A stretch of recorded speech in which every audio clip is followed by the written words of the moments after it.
ଝିପି ଝିପି ମେଘୁଆ ପାଗକୁ ସନ୍ଧ୍ୟା ସମୟ ମନ ହେଲା କିଛି ଚା ସହିତ ପକୁଡ଼ି ହେଇଯାଉ।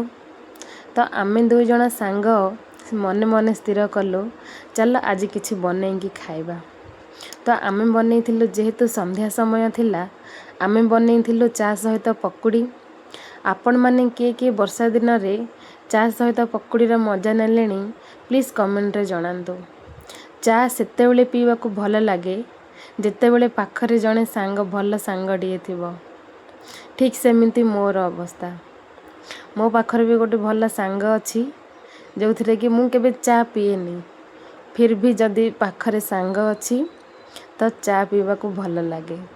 ସେଥିରେ କିଛି ଗପସପ୍ ହେଇଯାଏ, ସେଥିରେ କିଛି ମଜାମସ୍ତି ବି ହେଇଯାଏ, ଯେଉଁଥିକି ଚା'ଟା ଆହୁରି ଟେଷ୍ଟ ଲାଗେ।